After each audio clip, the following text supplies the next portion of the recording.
I bet I know three advocacy tools that you would just love to have. So let's see if I'm right. Would you love a magic wand, abracadabra, boop, and create change that way? Or would you love to have your own crystal ball so you can see exactly what's going to be happening as we're creating change? Well, I'll tell you about the third advocacy tool in a minute. I want to welcome you. I'm Charmaine Tanner. I'm a parent, a retired teacher, and an advocate, and also host of our show, The Art of Advocacy. So today we're going to be talking about moving away from that silo of special education and looking at how we can create change on a more global level so we make systemic change that will affect all students in our schools. So I'm excited because we have a wonderful guest with us today. And before I bring her on, let me see if I can describe what the third advocacy tool is and if you can guess what it is. So some people say this advocacy tool can be sometimes elusive. But if you don't have it, it's like a ship without a rudder. So we want to make sure that we have this deep understanding, and it's almost sometimes intuitive. So can you guess what our third advocacy tool is? And I'll wait a minute for you guys to type in the comments. And I see we have some people with us, and Susan is here. And Susan says, I'd love to be there, but she's on an airplane and she'll have to watch us later. So safe travels, Susan. So do you know what this third tool is? It's elusive. It can give us pretty deep intuitive knowledge. Any guesses? Well, the third tool that we need are insights. And we are in the right place today because we have with us a person who can give us those insights. So let me bring up our guest using our magic wand, right? Look who appeared! Sue Swenson! And Sue is a parent. She's also been working at the federal level when President Clinton and President Obama were in office. So she definitely has some insights on the federal and political level. But as a parent, she also knows and she has walked that journey with us. So welcome, Sue. I'm so glad you're here with us today. Thanks so much, Charmaine. I'm very glad to join you and the people who are watching. So I thought it would be good to have people know a little bit about your story and your son, Charlie, and to see exactly where you started with this journey. So I could talk about that for hours, and sometimes do. Charlie was born in 1982. And his disabilities were profound right at the beginning, although it was very difficult to get him labeled. I went to Partners in Policymaking when he was quite young. He was 7 years old in 1989 when I went to Partners, and it really gave me. I'm sure you have people who've gone to Partners among your listeners, and it really gave me that bedrock of understanding what the goals were and how I could work with other people to try to make the change that I knew we would need for Charlie to be able to go to school the same way that his brothers went to school, which is all I really wanted for him at that time. And that got me into some advocacy and some even though I was working full time as a marketer for professional services, I started doing a lot of advocacy, and that brought me to DC as a Kennedy Fellow, and then that opened up a door for me to come back in the Clinton years. I sort of have one motto, which is when a door opens, go through it. And I didn't plan a career in any way. I just sort of do what it is that people think I should be doing. So that's what I've done.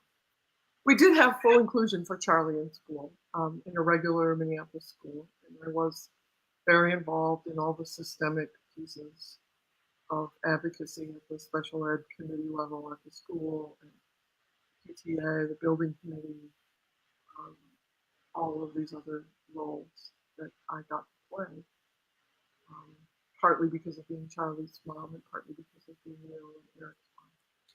So I've sort of seen different levels of effectiveness in different places. Charlie died 5 years ago in 2013. He was 30 years old.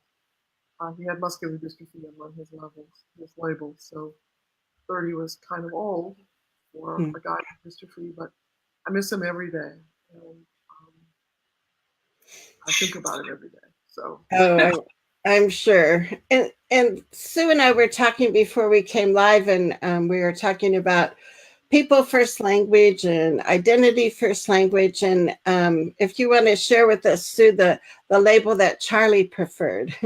Charlie likes the label person with weirdness. So he couldn't speak, and he didn't have access to typing or anything else, but that's just the one that he laughed the most at. So we thought that was the label that he liked the best. And kind of shocks other people, but I think parents and people with disabilities understand it if I say that. I bet. Well, one of the insights that I have heard from you before and that I just find really intriguing, and I think would maybe be another great starting point, is looking at that more of that umbrella term of human rights, and under there looking at the civil rights, the political rights, the economic rights, the other kinds of rights. So if you want to talk about that a few minutes, and maybe how a lot of us concentrate on that civil rights part, but there's actually other things that we can be doing too to create change. So a couple of things. The Universal Declaration of Human Rights was first ratified and brought into force 70 years ago this year. It was in 1948. It was after World War II, when there were such despicable things done from man to man that the whole world rose up and said, okay, we have to find something to prevent these things from happening. Some of the people they interviewed and were interested in were parents of people with disabilities, because in Nazi Germany, people with disabilities were, as you know, the first people killed. So we were kind of there right at the beginning of the Universal Declaration. The Universal Declaration specifies civil rights and political rights, social rights and economic rights, and cultural rights. And I think it's interesting. I've done quite a bit of reading about how these work. Civil rights and political rights were the rights that governments tended to focus on in the 18th and early 19th century. So our Constitution is very much about civil rights and political rights. That is the right to sue if you have a problem with government, the right to have your rights protected, the right to get together with other people and work together for change. All of those fall in the civil and political rights realm. Social and economic rights really were more, people were looking at them more in the end of the 19th century and the beginning of the 20th century. So you look at the communist governments coming into play, they were really efforts to try to say, how are we going to distribute the wealth of our whole nation so that everyone has a right to benefit from the economy. And in the US, we had FDR and his New Deal, and we had Social Security come up and Medicaid. We had efforts to try to put in place programs that would guarantee American citizens to also have social and economic rights. They're not in our Constitution. So that's why we have to keep fighting. It's why we're vulnerable on Medicaid, and we're vulnerable on Social Security. our Congress can just make up its mind to fund or defund or mess around with everything that we have a right to. I think because our Constitution, our democracy is so mature. We were an early democracy in the 18th and 19th century. I think because of that, we think that civil rights and political rights will protect us. Maybe someday we might need to figure out how to put our social and economic rights in a firmer grounding in the Constitution. Right now, they're mostly grounded in the 14th Amendment, which brings us the Equal Protection Clause. That's where IDEA is grounded, where a lot of the non-discrimination and other rules that we do. Cultural rights, if you interpret it properly, is an umbrella term that can hold all of these rights. So it can hold civil and political and social and economic rights all under it. Because cultural rights, properly interpreted, means each of us has the right to participate in our culture equally with all other people. We have a right to benefit from the advances of our culture. We have the right to, whatever our macro culture is, we have a right to participate. So that's interesting because what it means is the systems and services that are available to everybody else in our culture should be equally available to us. It should be designed for us. That's really hard for advocates who are going into schools and trying to write an IEP that will make the school serve their child in an inclusive environment. If the whole school isn't designed to be inclusive, very difficult to go in and say, well, I have the civil right as an individual person to be included. So I would urge you to sort of look at the Universal Declaration of Human Rights and think through what would it mean if our systems were all designed so that everyone had the right to participate. Medicaid too. If you're going to talk about Medicaid, we know there are whole swaths of the American demographic that don't have equal access to waivers and all of the other things that many of us assume are available to us equally. And I don't think we can say that they really are. So that's one interesting distinction to take. I think I'm going to say something really provocative, if you don't mind. I think the disability community is addicted to civil rights and political. I think we think that marching in a demonstration or suing somebody is the absolute height of expressing our rights, and that's great. I mean, those are fundamental pieces, but we have to be pushing beyond that. We have to be pushing beyond our right to just complain or demonstrate or file a lawsuit. We have to instead be pushing towards the design that I talked about before, where we have a design that everyone that involves getting past the civil rights thinking. And it's hard to talk about that with the disability community because everything we have because of civil rights. So it's hard to say, and we could be doing something else also. But I do think that it needs to be thought about. Well, and I agree. And I think it's something that doesn't get discussed much in our realms with, parent support groups or, disability organizations. And that's why I thought it would be so critical for you to be one of our guests, because as an advocate, I do go into schools and I do feel like, this is going to change things for one student, but we're not going to get very far if we keep changing our whole system one child at a time. And we have to look, at the bigger picture. I was going to tell people I have this infographic about change that I've used a lot and that I really like. And it talks about the critical kind of components that you need for change. And if you have all of these in place, if you have vision, skills, incentives, resources, and an action plan, you're going to be successful. But what this graphic shows is that when we're missing pieces, it's not going to be successful. So if we're missing the action plan, we're going to have these false starts. If we're missing resources, it's going to be, beyond frustrating, right? If we're missing the incentives for change, we're going to be met with a lot of resistance. If we don't have the skills needed for the people to implement the change, there's going to be a lot of anxiety and kind of turmoil. And of course, if we don't have the vision, there's going to be all kinds of confusion about really what we're doing. So I found this to be really helpful for me when I'm doing work with schools and families. So if you would like to get a copy of that, let me bring up, all you have to do is type the word change in the comments, and then my bot will send you the link for that infographic.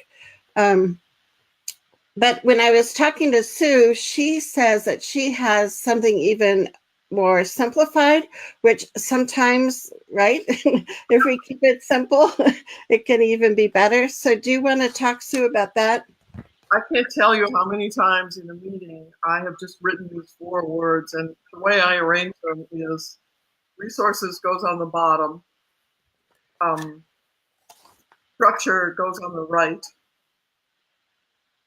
power goes on the left, and vision goes on the top. And I think that when I think about it, I really like your infographic. Please send it to me too. I think yours might be a little richer than mine, but I think about the relationships between all of those things. So if you start in an organization saying, oh, we don't have enough resources to do this, typically your structure is wrong. Typically, you don't really have a resource problem, you have a structural. You have to figure out, well, how do we reorganize this so that we can take the resources that we do have and use them to do what we want to do. If you think you have a structural problem, in my model, you better be thinking about your power. Because what power do you actually have to do things differently, to do what needs to be done? So many times I know organizations, especially nonprofits, human service organizations, schools, they write a mission in that box over there, and their mission is so big that they have no chance of ever accomplishing. So they're in that frustration box that you see in your change model all the time because they just don't have the power to do what their mission says they're going to do.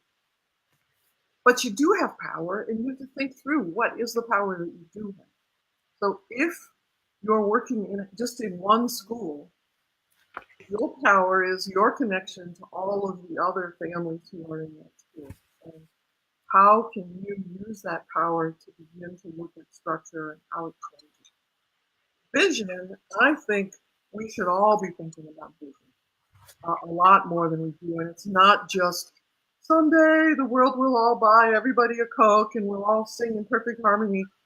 And that can't be your vision. Your vision has to be something bigger than that. But I want to read you something from the Universal Declaration of Human Rights. If I can just pull it up here for myself. Do you mind? Oh, that would be great. And then if you can share that link with me, or I could probably Google it, that would be a great another resource we can give people. Yeah. It's profound, I think, and because what it says in the preamble is, whereas recognition of the inherent dignity and of the equal and inalienable rights of all members of the human family is the foundation of freedom, justice, and peace in the world. See, I think when we're working on inclusion in school, the vision that we're working on is actually freedom, justice, and peace in the world. It's bigger than we usually give ourselves credit for. And then the first article of the Universal Declaration says all human beings are born free and equal in dignity and rights. They are endowed with reason and conscience and should act towards one another in the spirit of brotherhood. That's profound, and it is it's something that we want all children to learn when they're in school, right? It's not the curriculum of here's your history lesson and here's your math lesson and here's your English. But to become an educated person means to begin to have dignity yourself, recognize your own dignity, recognize the dignity and the rights of other people. I don't see how we can do that without inclusivity. I just don't see a pathway to raising American children to have a fundamental understanding of human rights if children with disabilities are not included in their learning environments. I think we bear the risk, as they did in the 1930s in Germany, we bear the risk of educating a whole generation of children without a moral compass. So my reason for inclusion was always, yes, I want Charlie to be included because it's good for Charlie. I also knew it was good for me. It was good for Charlie's brothers. And it was also good for all of the other children in the school. And I think that moves you to a vision of what you're trying to accomplish. It is actually powerful enough to fuel. When you wake up in the middle of the night, you might as well wake up thinking about freedom, justice, and peace in the world, as far as I'm concerned. Not, how do I get this person to do this thing that I want them to do? So, Right. The thing I like about my little 4-part model is it starts in the clouds and it goes all the way down to the dirt of the money. And I think that's the way we have to start looking at these models, is thinking about not just how do we linear fashion move towards something that we want to change, but how do we put in place processes where when people think about change, they think about how do I consult the whole community. We should be able to model that so that later when they want to change something, they'll consult us.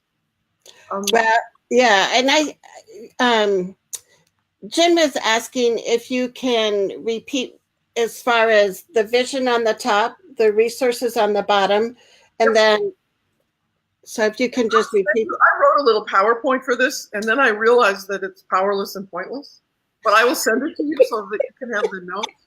But, oh, good. So if you think you have a problem with resources, and this actually comes from a philosopher named Richard McKeon, M-C-K-E-O-N, who was at the University of Chicago, and I studied with him. He doesn't lay it out neatly in any place, but it's where I got the idea from. So resources first, that includes human resources, it includes unpaid resources, it includes all the children are resources in inclusion. It includes the other parents, they are resources. You can think about all of this as a resource. And it's not just the funding of the school, but it's all of the human resources that you have also. And then secondly, you move to thinking about structure. So how is the school structured, or the school system structured, to distribute those resources or to take advantage of those resources? Some schools are structured to keep the human contact and human discussion completely out of the picture. They don't want it, right? And some schools are structured to bring everyone in and have everyone have open discussions and move forward.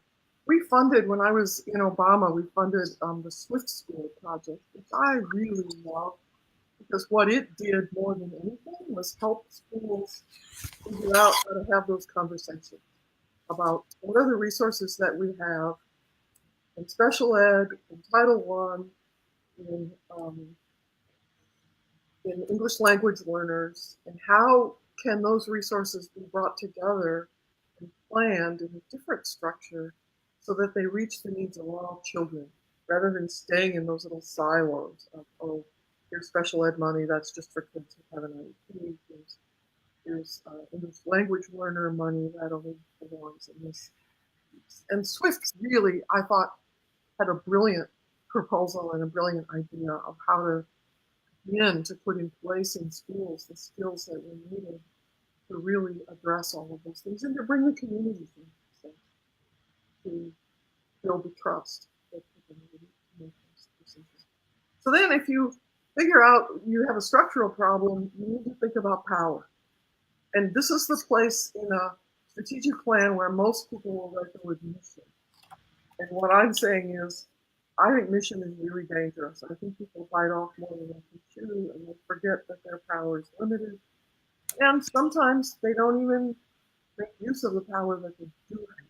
So what what would it take to do a real analysis of the power that's available within your community? Do you have power of connection to other people? Do you have the power of connection to decision makers? Do you have a newspaper that you can use that would expand your power? And using social media to drive your power beyond whatever small confines you might have.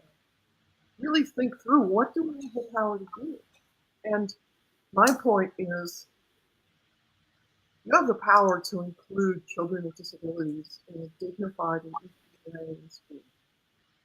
That power changes education for all children in a positive way by helping them understand the complexities of human life.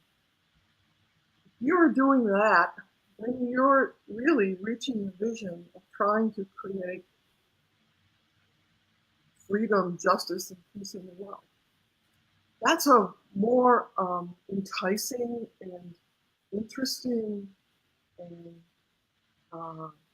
something that people will really commit to on a much deeper level than they will just commit to, well, we want to make sure that the kids who have IEPs graduate with work skills that they can use in the working. That's a good goal. I'm not saying it's not a good goal, but it's not an overall vision that is really attractive and drives other people. Daniel Burnham is the man who built the lakefront in Chicago, that beautiful park with all of the access to the lake, and what makes Chicago such a beautiful city. Everyone in the city has equal access to the waterfront, and that's not true in most cities. And what he said is, make no little plans that have not the power to move men's souls. That's what I'm trying to get at here. When you talk about your vision, talk about it in big enough ways. People really want to accomplish it, and so that parents of kids without disabilities can see, well, what is the value to me of inclusion?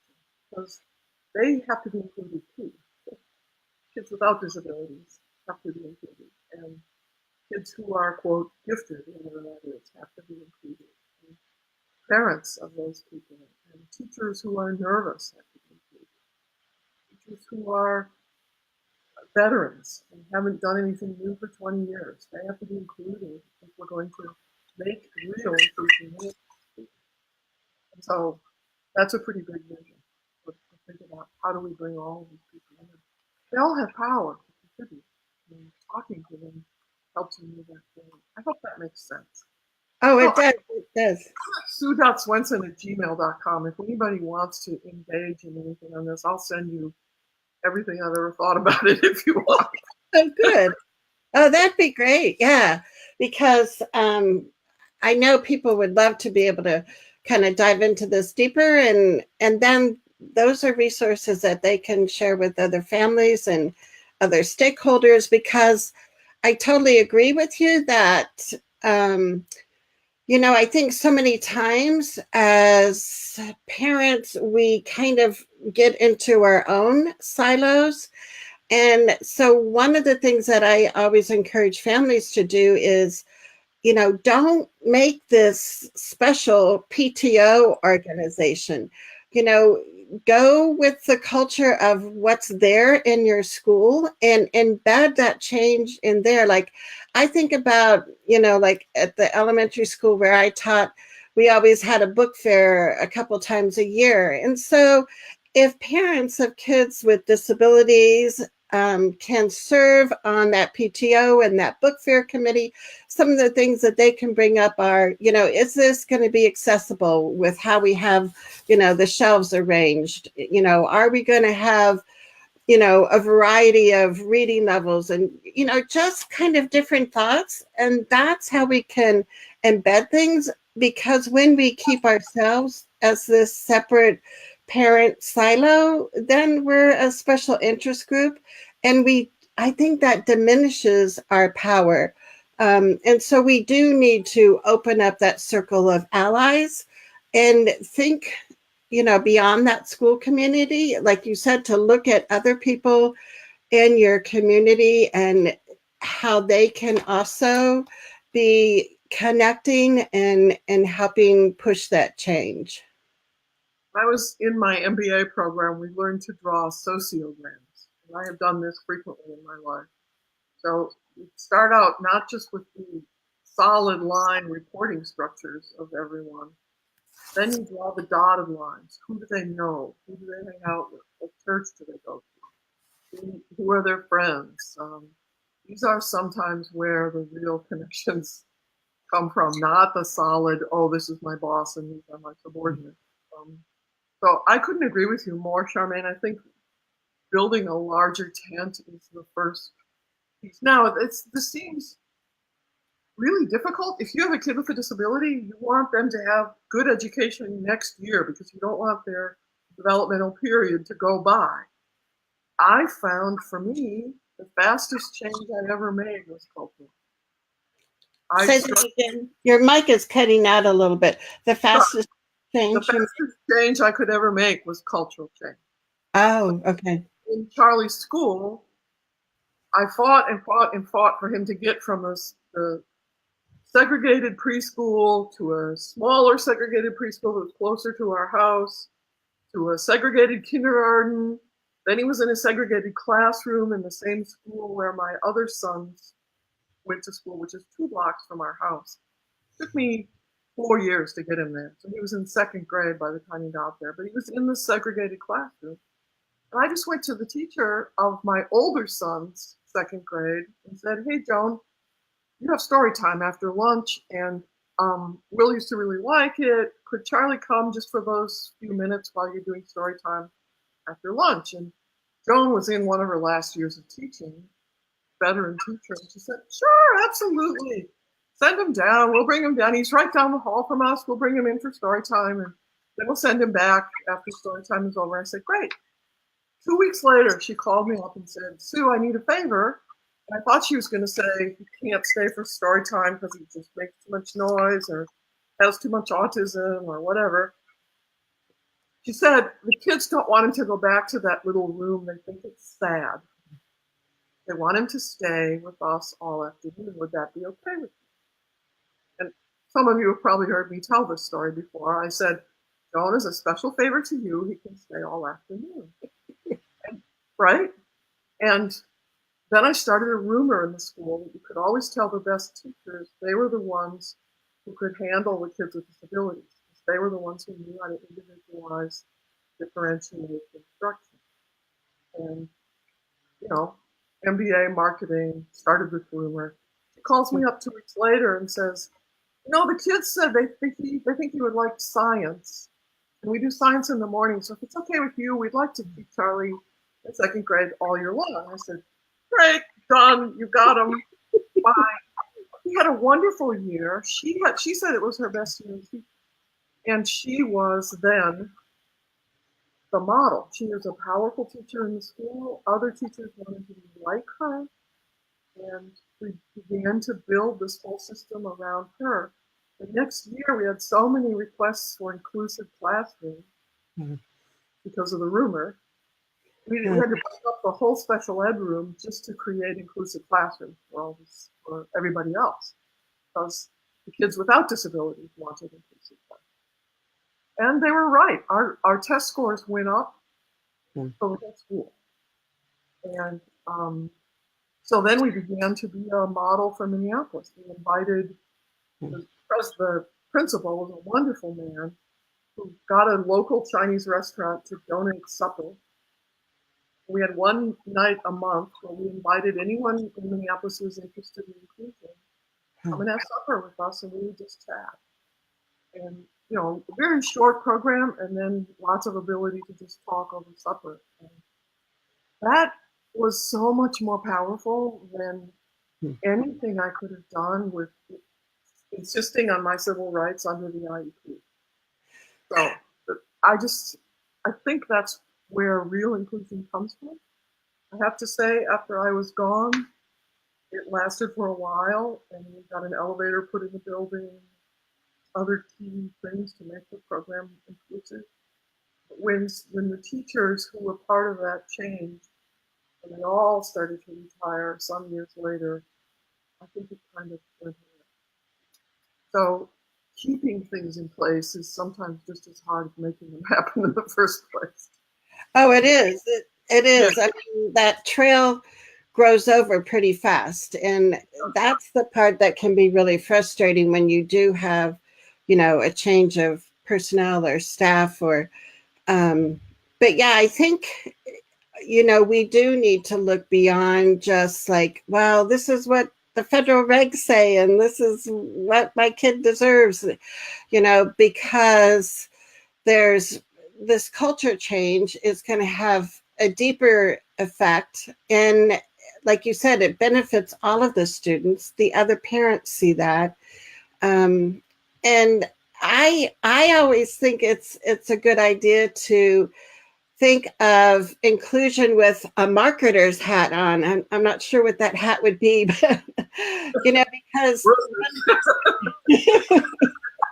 yeah, so I guess we need the magic wand when we do this, right? But because I look at the different people and the different groups of people, and we need to appeal to them with different information, and not thinking that, if we have this one research article we're going to share with the staff, that's going to change things. And just like our kids need to learn in different ways, the adults need to learn in different ways. So having podcasts to share with people, or having your change with your 4 different parts to it, those kinds of visuals can be important. And when we speak at school board meetings, we need to appeal to what's in it for them, which is going to be different than when we talk to the principal or the teachers and they want to know what's in it for them. So I think your marketing background probably is such a cool asset. Well, one of the things I think to think about when they ask, well, what's in it for me, you ask, what do you have to contribute? Because I think one of the things I've learned is people don't like to work in a compliance environment. If all they have to do is follow the rules, it's just icky. It's not, doesn't bring their best ideas out. It doesn't encourage them in any way. But if you ask them, well, here's the kind of environment we're trying to create, and we know that you all have gifts. And what do you think your particular contribution to this could be? How could you help us make this happen? I think you get a lot farther and create the kind of workplace where people want to be, where their strengths are recognized, and they can really contribute. And then you get to do what is called lead by thanking. You get to turn to them and say, we are so grateful for the way you've helped create this environment in this 3rd grade class where children can all collaborate with each other and help each other. And it's been a profound change, and we're grateful. So, and leading by thanking is also not part of the compliance model. Nobody thanks anybody for following the rules. That's just like, it's too easy to think about. So I know it sounds like I'm totally, I did administer IDEA for 7.5 years, but I do think it's a waste of time to think of it only as a compliance system. I think you must think instead, how do we get beyond compliance? What is the real sense of an education that would bolster my son or daughter's sense of themselves as a person with a disability who has dignity, and someone who you don't have to, it's not in spite of your disability that you're included. You're included with your disability, and the disability is up in front. And you still have dignity, and you still belong, and you still are part of the community. I think that's what we really do want for our kids. And it's not easy. Wow, it is. And it's like what they say, right? It isn't easy, but it's going to be worth it.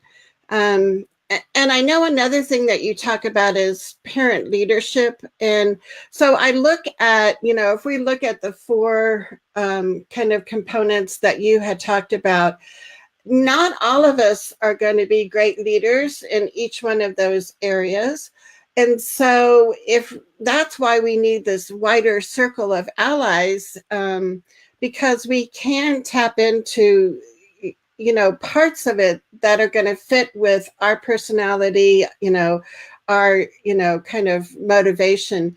And I look at, I'm sure you know Michael Remus from Deer Valley School District in Arizona. And when I've heard Michael speak before, he talks about, when he first goes to school districts, one of the things that he does is he really looks at the resources that are already there in the district. And he concentrates first on the personnel and looking at how else we can use those people versus this is my title, this is my room, this is where I belong. But no, it's if we go with that vision, if we expand what we want our culture to be in our school, how can we kind of reassign the roles of our staff so we can start achieving that culture change? And that's so important. And it's important. If you're going to set out to change the world, for God's sake, don't do it alone, because it's not going to work. I hate to tell you. Don't substitute compliance with your rules and your orderly understanding. Don't substitute that for the compliance model of the IDEA. You can't just boss people around to make this stuff happen. Alas, if that were possible, that would have been something. But you got to work with other people. You got to recognize that this sounds paradoxical, but a resource is that everybody is lonely. I mean, everybody in the United States is lonely. Even those of us who are up to our eyeballs with taking care of a son or daughter who requires around-the-clock supervision or lots of interaction. Yes, we're exhausted, but we're also lonely. Teachers are lonely. Other parents are lonely. Americans in general are lonely. We have social media, but that's a surface that will begin to connect us to other people. If we don't dig down into it, we can't really make it really social. So, for example, the most successful, massive, open online courses, MOOCs, are the ones that not only do they do online teaching of all this stuff, but they help people connect at a local level. So that students can go have coffee with each other and talk about class and see what they want to learn. We need to do a lot more of that. And just the simple support of inviting a couple of people over for coffee at your house. And you have to get past, oh, my house is dirty or it's not fancy, or don't invite people who care about that. Invite people who don't care about that. Invite people who just want to sit with you. And otherwise, go meet them at Starbucks or find some way to connect with people. Because I had friends, there were four of us. We all had kids with disabilities. We were all partners grads. We walked around Lake Harriet every Saturday morning in Minneapolis. The whole time our kids were growing up, and until I went away to be a Kennedy Fellow, I would have seen, I used to walk those 20 below, and we all looked like four Michelin men walking around the lake. Because it really mattered to have that connection. We didn't agree on everything, and we weren't all working on the same stuff, but we had a connection with people that we liked and respected. That it sounds silly to say, well, if you want to change the world, make friends, but you should do that. And you should make friends with some other people who are maybe a little different. Well, For your own sake, as well as for their sake. I know. We have a comment from Alicia. She says, as a parent leader, I always talk about progression planning in parents' volunteer roles, so younger parents continue to carry and grow the message. That's really brilliant, and I wish I had thought about that when Charlie's school was so beautifully inclusive, and trying to think about ways to carry that forward. I think that's an enormous contribution to think about.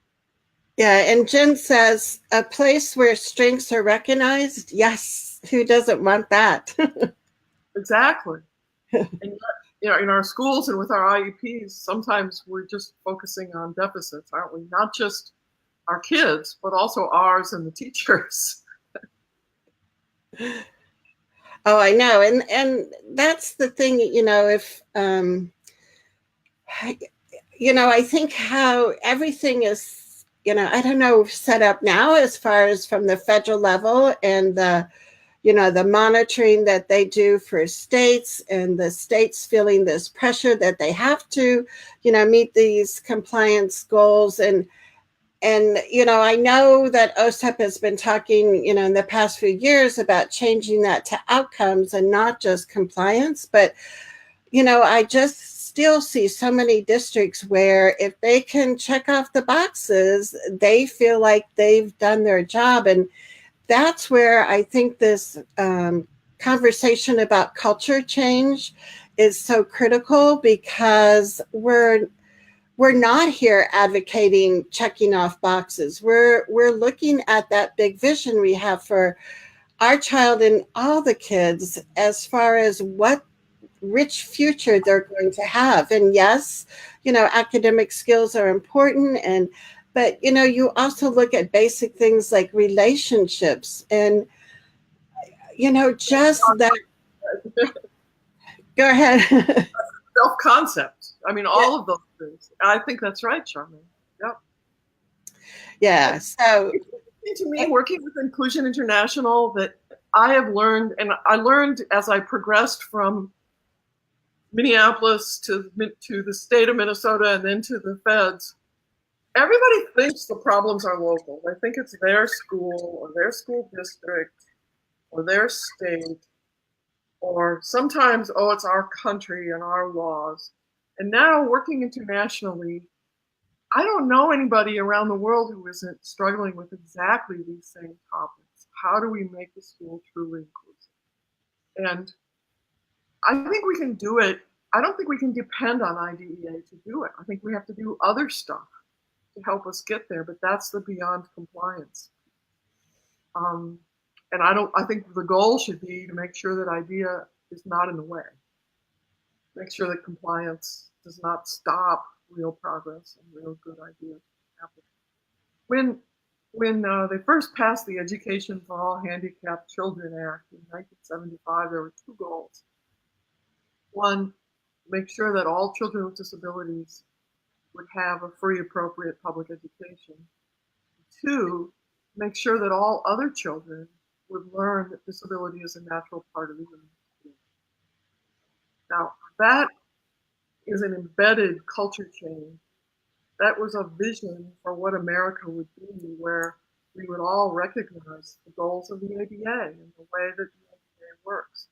We would recognize the rights of our fellow citizens.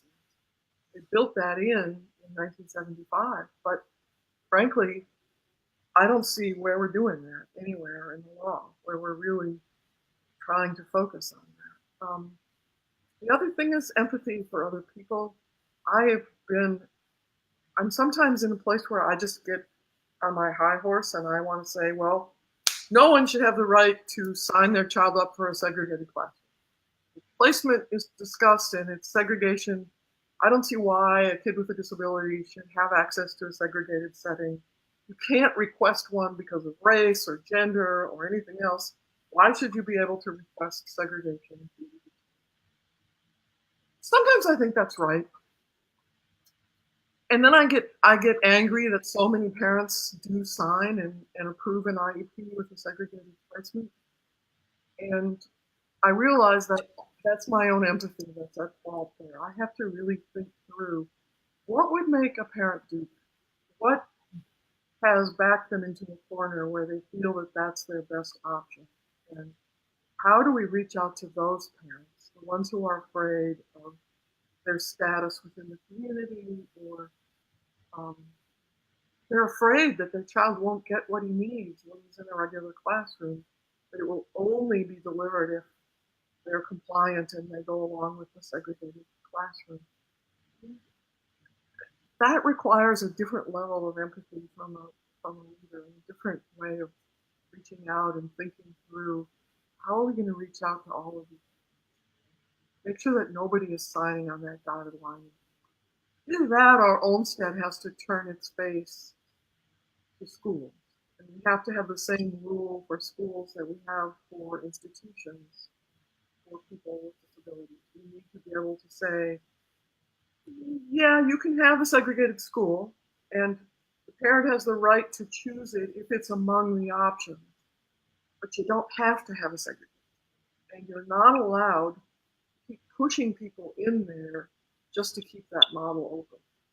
That's what they say about institutions. And sometimes I think we should have that same kind of look-see from the Olmsted ABA point of view on segregated schools. Yeah, I think that's a great point. And I guess one of the things that I wonder about, so I'd love to get your thinking on this, is, and I don't know, but is it like more effective to create systemic change if we work at that grassroots level, where we're looking at changing the culture of our school, and then we take it to the district level, and then we take it to the state level? I don't know.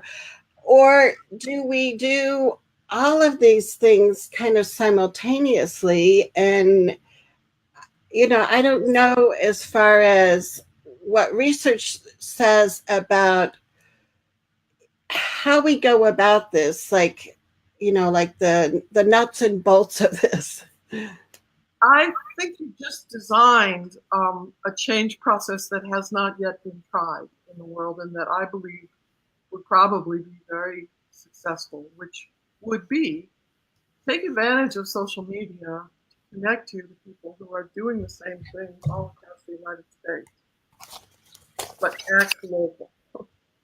Act in your school building or your classroom or wherever you can get a start, your preschool, whatever place you have where you can bring together a few other actual human beings, faces, and connect to them and work on this stuff, but then find some way to build the infrastructure so that you could be connected to other people around the United States, or frankly, through Inclusion International around the world, who are working on these same things. It is amazing to see how comforting it is to recognize that nobody else has this figured out. It's not like you're the only one whose school sucks.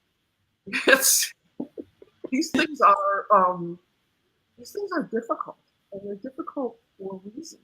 And finding connections to people around the other parts of the world who can say, well, here's what we're dealing with, and here's why it's hard for us. I think it's been really important to me.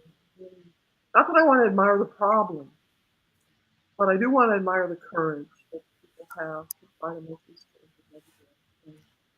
You can't just sit back and relax and float around in the pool and depend on IDEA to bring the best stuff to you. You really do have to get in there and work with the PTA or work with other communities that are into whatever music program they have or books or whatever else is going on. Become organic in the school. That's important. But the idea, I think, Charmaine, that you just expressed of connecting that then people who are doing it in other places, I think that's profound. I think that could be very, very helpful.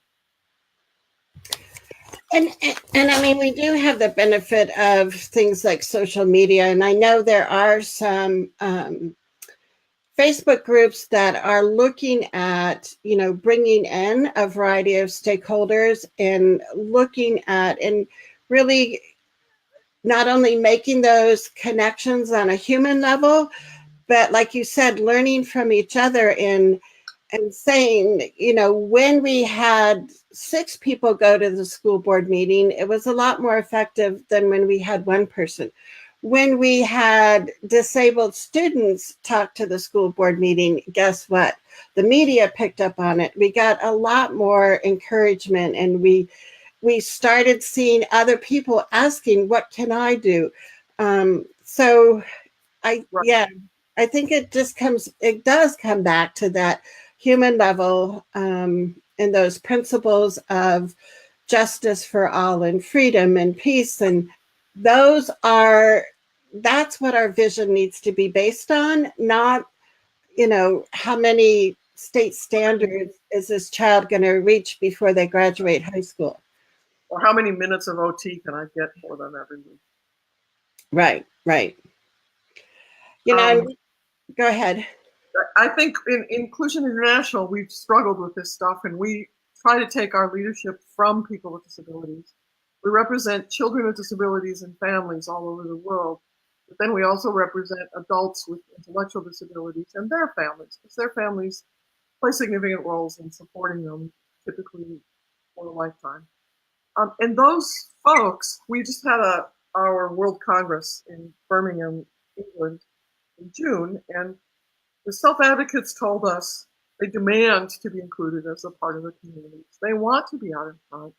We need to put people with disabilities out in front. That is the magic of being a parent, is figuring out that point where, okay, from now on, and Charlie was always at his IEPs, starting when he was 7, because there was stuff they wouldn't say in front of him.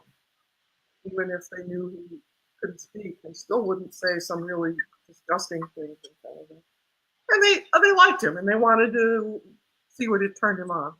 But at a certain point, whenever I testified anywhere, I also brought him. So we testified as a pair.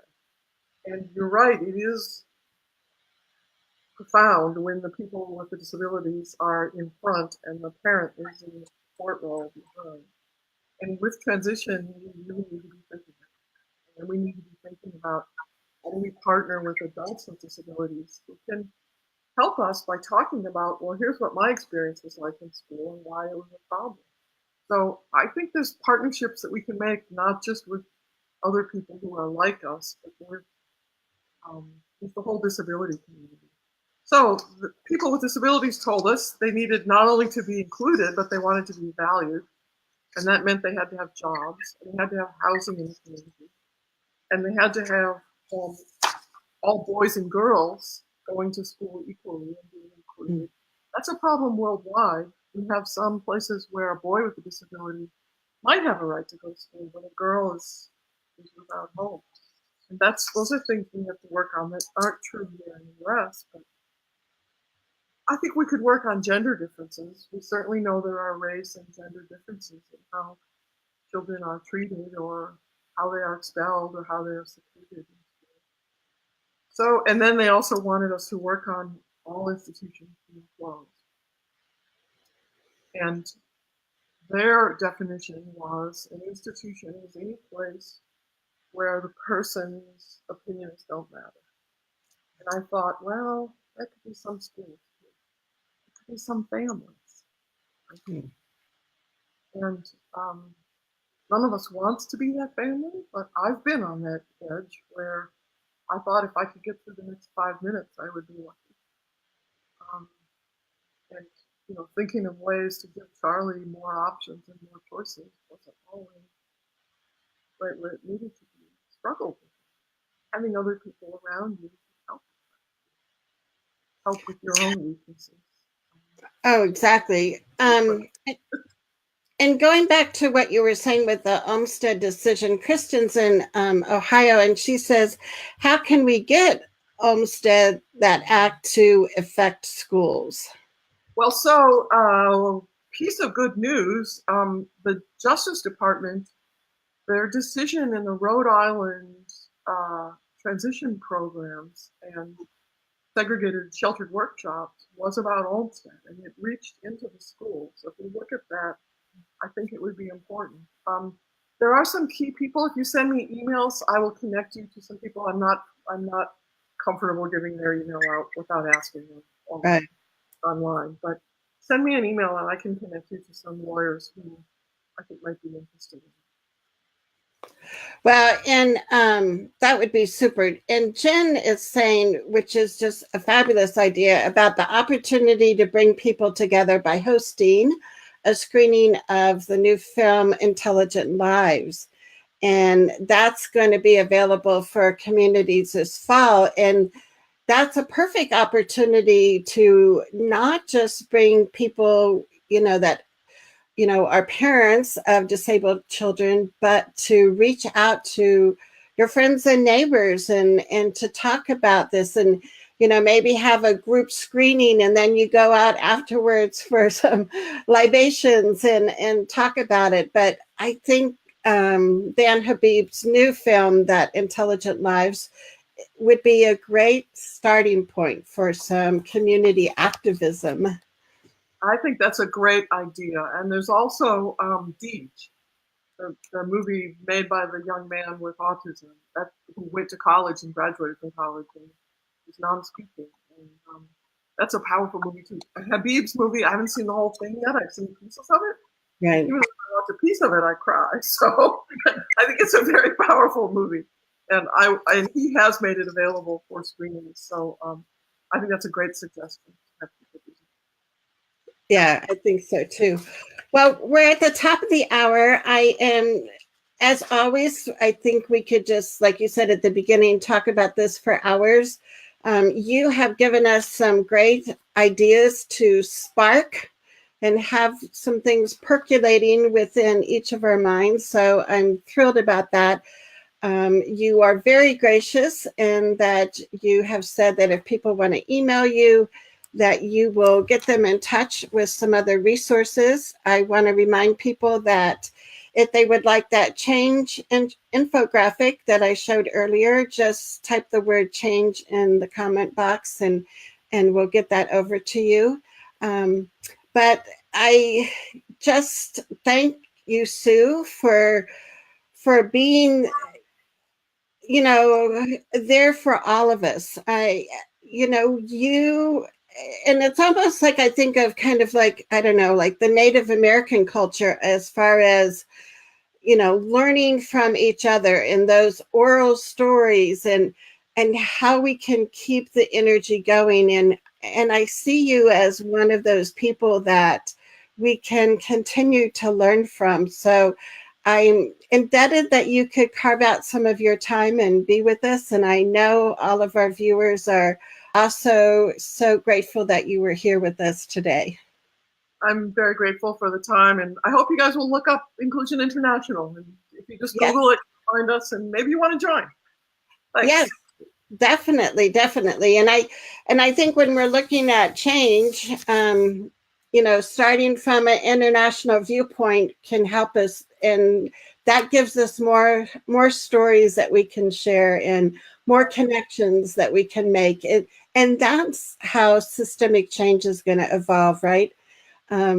So thank you so much again. I want to remind our viewers that we are here every Thursday at noon Mountain Time.